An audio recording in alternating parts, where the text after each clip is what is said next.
Lo que pasa es que en el asunto económico es difícil poder dar opiniones con una cierta holgura o con un cierto criterio si no tenemos datos y esos datos, en fin, se nos han presentado de una forma un poco digerible. Y eso es lo que hacen estos chicos del Instituto de Forecast.ru. Ahora mismo no me acuerdo exactamente cómo se llama el instituto, pero es un think tank de Moscú, que lo hemos traído muchas veces al canal y que resulta que el 14 de noviembre había hecho un informe acerca de la economía rusa. En ese informe ya nos daba un resumen bastante, yo creo que certero, acerca de los aspectos buenos y malos de la economía. Entre los buenos, tasa de desempleo disminuyendo, ingresos de la gente subiendo, ingresos reales, salario real subiendo, inflación que parece desacelerarse, pero que sigue creciendo y sigue creciendo a una tasa importante, siguen llegando ingresos incluso no petroleros, ingresos petroleros siguen subiendo, hay signos de mejora en la economía, pero por otra parte parece que hay muchos sectores que han llegado al estancamiento. Precisamente ese desempleo tan bajo está en relación con eso. La tasa de inflación, aunque deja de crecer, tampoco disminuye de forma importante, 8, tantos por ciento, 8,8, 8%. El tipo de interés a un 21% todavía puede subir y además se ven deterioros en la estructura financiera de muchas empresas. Y esta es la cuestión, hoy hay turra económica, os vais a fastidiar, de la que hay que hablar hoy. En términos de Producto Interior Bruto, parece que a Rusia le va bien. Fijaos, el gráfico de abajo nos da el agregado de actividad económica desestacionalizado. En 2019 sería el dato base, 100. Fijaos que ha subido en este tiempo hasta 116. Bueno, se ve un crecimiento más o menos sostenido con un periodo que está justo ahí en el año 2022 de detención, de estancamiento, pero que en 2023 ha vuelto a acelerarse. Y es verdad que ofrece signos de agotamiento en el último periodo, es decir, en los últimos trimestres. Por otra parte, están beneficiados los rusos gracias a esto, gracias a que el precio del crudo sigue en unos valores que son interesantes para los rusos. Este es el precio del crudo de los Urales, por lo tanto, el precio del crudo que ellos venden. Acordaos que durante mucho tiempo lo han vendido con un gran descuento. Fijaos, cuando estaba a $49 el barril en 2022-2023, es el momento quizá que les produjo mayor dificultad, porque en ese momento era cuando el descuento, es decir, la incapacidad de poder vender a todo el mundo, hacía que unos cuantos compradores tuvieran poder de mercado y presionaran esos precios a la baja, pues ahí tuvieron alguna dificultad, pero vendieron muchísimo. Y con ese vender muchísimo, los ingresos fiscales de los rusos siguieron creciendo y por lo tanto la cosa fue muy bien. Tasa de desempleo. La tasa de desempleo está absolutamente por los suelos. Fijaos ahí, un 2,4%. Es cierto que esa tasa de desempleo tan sumamente baja está en relación enorme con la cantidad de jóvenes que ahora mismo están en el frente y por lo tanto no es de extrañarse, es decir, ahí hay una dificultad de obtener mano de obra y ya están llegando al límite, por así decirlo. Dentro de poco, pues ya vería a Vladimir Putin ahí poniendo tornillos, igual que vimos a Donald Trump servir hamburguesas. Pero ese es uno de los problemas. Otro de los problemas es que efectivamente, debido a esta situación y también a la falta de suministros por culpa de muchas sanciones que todavía tienen efectividad, la capacidad instalada, es decir, la utilización de los bienes de capital está en máximos. Están máximos en la industria, están máximos en la construcción, en el transporte y en el conjunto de la economía. Es decir, están funcionando a todo lo que pueden meter, sobre todo en lo que se refiere a las armas. Es decir, todo lo que es industria metálica, en el caso de los rusos, va a tope. Si tú tienes una actividad económica que ya está, por así decirlo, alcanzando techos y por otra parte no puedes encontrar más trabajadores, pues lo normal es que los salarios reales y los ingresos estén creciendo. Y eso es lo que pasa también en la economía, que el coste de la mano de obra está subiendo de manera muy importante. Y eso también va a tener una influencia muy grande en lo que es la rentabilidad de las empresas a futuro. Cosa de la que vamos a hablar inmediatamente. No quiero estar hablando 200 horas sobre estas cuestiones, pero fijaros que hay aquí cuestiones interesantes. ¿A dónde están llevando toda esa pasta los ciudadanos rusos? Bueno, pues están adquiriendo muchas cosas que antes no tenían, es decir, incrementando el consumo, también están ahorrando mucho dinero Pero sobre todo están consiguiendo, a ver si lo tengo por aquí, porque estoy viendo que este no es el gráfico, están sobre todo comprando vehículos. Acordaos que hubo una caída enorme en la compra de vehículos en el momento que los europeos dijeron, mira, pues ya no te vendemos. Y como no te vendemos, pues no vas a tener coches, no vas a tener tampoco lo que son los componentes de recambio de los vehículos, y ahí se produjo una implosión del sector automovilístico, también del sector automovilístico ruso, porque no podía producir con todos los rementos que antes le compraba Occidente. Lo que pasa es que se está culminando el giro de la economía rusa hacia Asia. Esto es algo que, por ejemplo, hablaba de ello en su último discurso, que creo que fue a finales de octubre, nuestra estimada Elvira Nabiulina, gobernadora del Banco Central de Rusia, y efectivamente esa situación de giro en la economía está haciendo que los rusos pues ya encuentren otras posibilidades, vamos a decirlo así, de obtener vehículos, principalmente vehículos chinos. Y aquí tenéis la tasa de consumo, que si os fijáis es el gráfico de arriba a la izquierda, tasa de consumo, tanto por ciento de la renta disponible. Es verdad que ha crecido en los últimos trimestres, ahora está un poquito más flojita, desde el último trimestre de 2023 parece que se está estabilizando y sin embargo la tasa de ahorro, que es el siguiente gráfico, el que está a la derecha, ese va disparado hacia arriba porque los rusos no deben saber muy bien qué hacer con toda esa pasta que tienen y por lo tanto o la tienen en los bancos o le están intentando comprar activos financieros para darle alguna rentabilidad. Otra noticia que no es especialmente buena porque estaba tirando mucho de la economía es que parece que el crecimiento del sector de la construcción se ha parado en los últimos trimestres. Es decir, en lo que llevamos, no, en los últimos meses, perdón, en lo que llevamos de año, en lo que llevamos de 2024, desde abril, parece que el asunto no crece con el dinamismo que ha crecido en los últimos meses y eso es importante para la economía rusa porque la economía rusa tiene un peso específico dentro dentro del Producto Interior Bruto, precisamente en el sector de la construcción. Hay otra cuestión que, relacionada con todo esto, preocupa, y es que con todo esto los precios están subiendo. Tenéis ahí esa línea azul, que son los precios que, fijaos, tuvieron un pico cuando estábamos en mitad de todo el follón de la guerra, muy influido sobre todo por la requisa, la congelación, mejor dicho, de las reservas rusas, que hizo que se depreciara enormemente el rublo y que tuvieran un pico inflacionario muy importante. Luego ese pico inflacionario veis que ha bajado.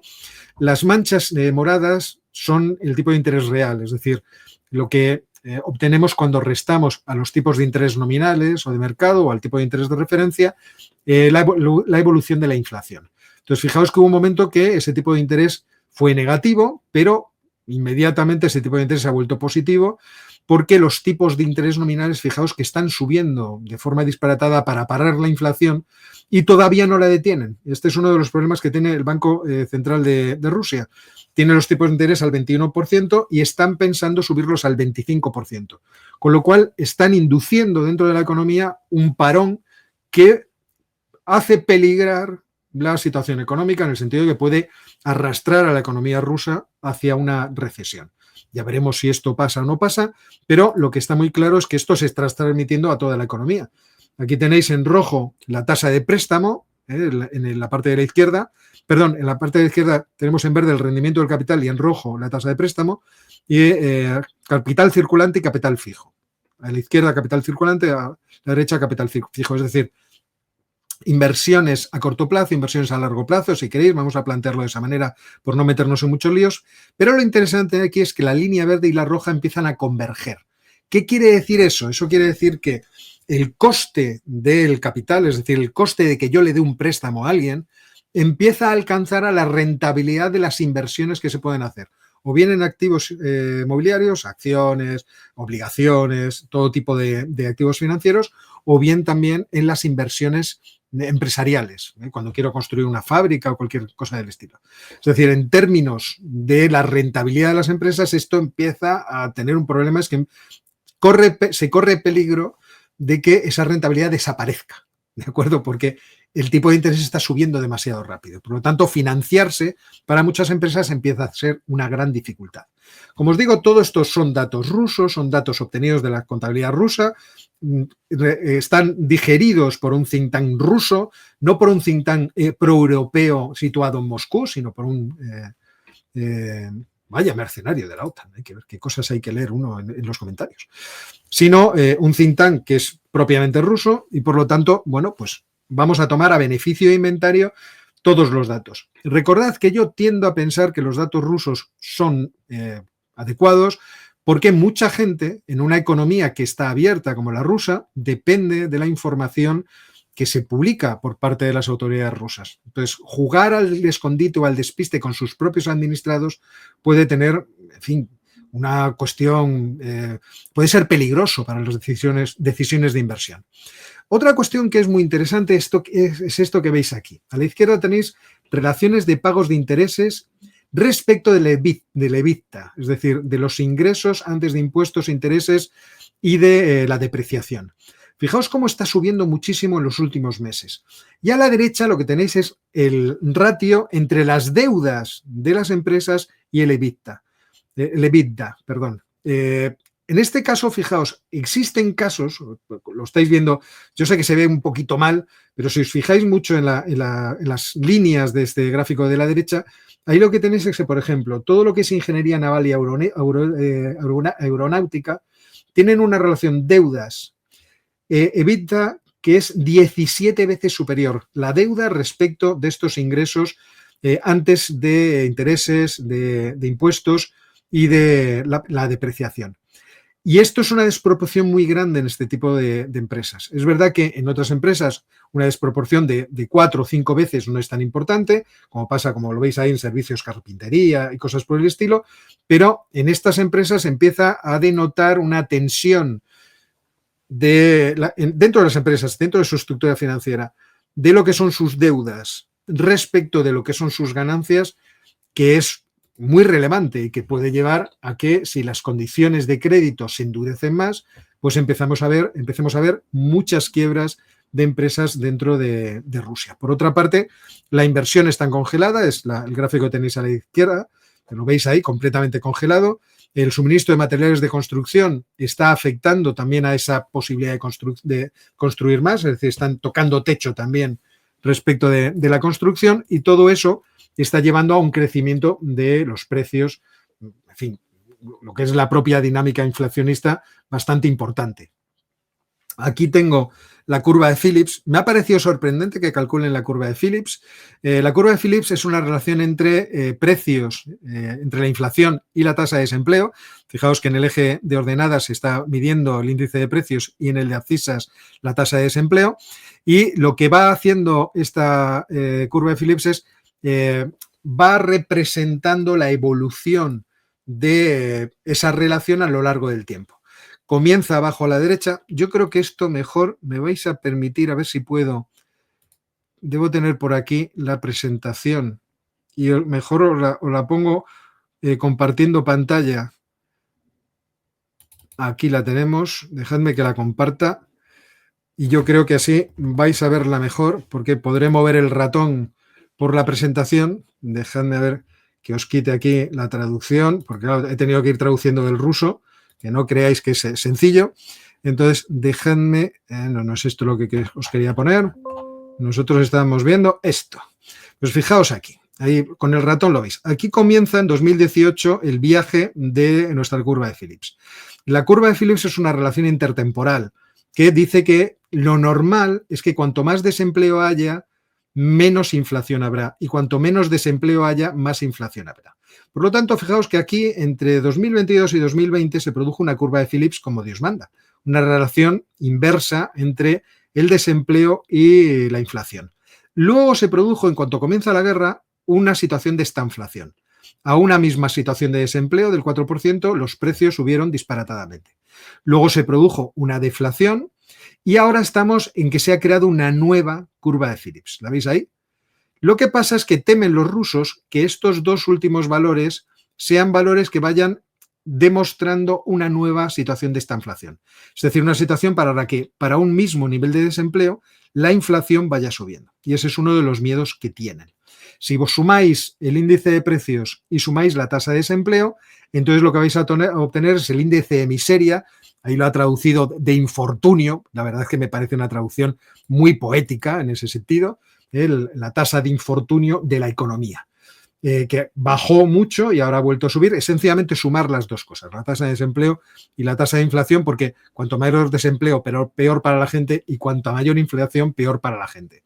No es un cálculo que tenga unos valores en los cuales se mueve ni nada por el estilo, es sencillamente, como decirlo, un indicador de lo mal que está, si está muy alto, y de lo más o menos bien que está la situación para los pobres, si esos precios están más bajos. Toda esa situación de inflación, sin embargo, no parece que esté relacionada con la emisión de masa monetaria. Aquí tenéis la evolución de los factores de emisión de dinero, es decir, aquellos elementos que provocan que la masa monetaria tenga que aumentar en la economía, pero esos crecimientos, la línea esta negra que está ahí, que sería el crecimiento de la masa monetaria, se compensa con otras operaciones que hace el Banco Central para devolver su deuda. Y por lo tanto parece que por aquí no está el origen de la inflación. El origen de la inflación más bien se ve en estas cosas. Fijaos que aquí tenemos desde que se pusieron a controlar el precio del rublo, ¿os acordáis? Cuando exigía Rusia el pago de los combustibles en rublos y crearon una estructura muy curiosa en la cual nosotros comprábamos los europeos el combustible, por ejemplo, a los rusos en dólares, a Gazprom directamente, y luego Gazprom tenía que ir al Banco Central, al banco Gazprom Bank, se les pagaba allí, y el Gazprom Bank lo que hacía era llevar esos dólares al Banco Central, que se los cambiaba por rublos para que ellos tuvieran rublos y el Banco Central se quedara con los dólares. Entonces, pagaban con rublos lo estoy explicando mal, perdonadme. Los europeos pagábamos con rublos, con lo cual teníamos que ir al Banco Central a cambiar los rublos por dólares, y es luego que el Banco Central pagaba a Gazprom Bank con rublos quedándose los dólares. Con lo cual dábamos el rublo se apreciaba, que es lo que veis aquí en este movimiento de crecimiento del valor del rublo. Porque fijaos que cuando se produce la situación de la congelación de los activos, lógicamente el rublo perdió valor. Desde entonces el rublo ha ido perdiendo valor y valor y valor y valor, ha ido perdiendo muchísimo valor, lo cual favorece las exportaciones pero perjudica a las importaciones. Y este es uno de los problemas que se están produciendo en el caso de la inflación. Es decir, que la dinámica de las inflaciones, de las importaciones es creciente, la dinámica de las exportaciones se ha congelado, y yo creo que por ahí está una de las fuentes de crecimiento de los precios que están viviendo ahora mismo los rusos. La relación entre el índice de precios al consumidor y el Producto Interior Bruto sería otro intento de medición de si vamos camino de una estanflación. Estos son los últimos datos, fijaos que estos son los últimos datos, decrece el Producto Interior Bruto, crece la inflación, eso es una mala señal, pero ya veremos si efectivamente esa señal se agudiza o no. Estos muchachos tienen un índice adelantado de entrada y salida en las recesiones. Esta línea de puntos es lo que marca el límite. Si se sobrepasa, se puede entrar en recesión. Aquí tenemos recesión de la pandemia y aquí tenemos recesión del inicio de la guerra y el inicio de las sanciones. Ahora mismo está en cero, pero ¿qué les preocupa a estos chicos? Como explican aquí a la derecha, les preocupa que si el Banco Central de Rusia sube los tipos de interés por encima del 20%, este indicador pase y entonces se meta la economía efectivamente en una recesión. En estas circunstancias, ¿cómo están financiando los rusos la guerra? Pues la están financiando en una parte por los ingresos de los combustibles y por otra parte con déficit público. Es verdad que Rusia no puede colocar mucha deuda y por lo tanto ahí lo que tienen que hacer es pasar de unas partidas presupuestarias a otras, pero es verdad que Rusia tiene una herramienta adicional que, copiando a los noruegos, la pusieron en marcha ya hace mucho tiempo, y eso es su Fondo Nacional de Bienestar. El Fondo Nacional de Bienestar se forma, como veis aquí, por dos cuestiones.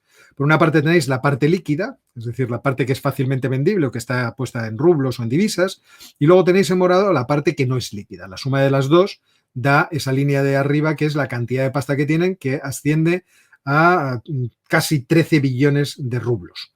O sea, por ahora tiene ahí un fondillo bastante bueno. ¿Qué es lo que pasa? Que os fijáis que desde el principio de la guerra, esa parte que no es líquida se ha ido incrementando. ¿Por qué? Pues viene explicado en este texto de aquí abajo, pues principalmente porque están comprando acciones de instituciones financieras que se han visto muy perjudicadas por la prohibición de poder participar en SWIFT. Por otra parte, esta tarde, muy amablemente, dejadme que vuelva a poner esto, que lo pueda hacer funcionar fácilmente. Esta tarde, Ernesto, un seguidor en Twitter, me dirigía a un tuit de Anton Gerashenko acerca de cómo está de mal la economía rusa. Anton Gerashenko es parte. ¿Por qué? Porque Gerashenko fue ministro del Interior. Yo creo que directamente con Zelensky. No creo que con Zelensky en su primer tiempo. Y lo que pasa es, bueno, pues desde ese punto de vista, él es parte. Es cierto que marca una serie de afirmaciones que son verdaderas. Hay ya quiebras de empresas importantes, por ejemplo, empresas de aluminio que empiezan a ver que los costes de producción se disparan, que no hay una demanda como antes, entonces tienen que ir reduciendo su producción e incluso hay algunas empresas que tienen que cerrar, como por ejemplo Meshel, una minera, que también tiene que cerrar porque no encuentra a quién le compre el producto por culpa de las sanciones, pero también las sanciones le incapacitan para poder renovar su infraestructura de extracción del mineral. Por lo tanto, es verdad que estas cosas siguen pasando y por lo tanto, eso que yo os decía que se está produciendo una decadencia de Rusia, pues sigue produciéndose. Hay una decadencia de su aparato productivo. Pero por otra parte, esto no es sorprendente, porque al fin y al cabo los rusos han llevado todo su dinero directamente a la guerra. Entonces, es verdad que la industria armamentística florece, que eso tira mucho del resto de la economía, que la economía enseguida encuentra cuellos de botella, por ejemplo, en la mano de obra especializada, y yo creo que no especializada también. Y desde ese punto de vista, el crecimiento económico se produce. Pero es un crecimiento económico que no va a producir mayores crecimientos económicos después, no crea una dinámica que continúe el crecimiento económico. Sencillamente porque no crea nada productivo, no crea infraestructuras, no crea posibilidades para que otros puedan crear bienes y servicios. Sencillamente crea armas para destruir al enemigo y esas armas se consumen. En muchos casos, no solamente al usarlas, sino cuando el enemigo además te las destruye. Es verdad que los rusos han conseguido un tesoro. Es decir, el 20% del territorio ucraniano que ahora mismo controlan les permite, por ejemplo, seguir vendiendo toda la producción agrícola que se producía en todas esas regiones, pues seguir vendiéndola y ganar dinero de ello. Y también existe minería, también existen bolsas de gas. Las bolsas de gas no sé si ahora mismo se están explotando, pero bueno, existen ahí una serie de elementos que también son favorables a Rusia. En cualquier caso, Rusia no es tan fácil de derribar. Vamos a plantearlo así. Rusia no es tan fácil de derribar.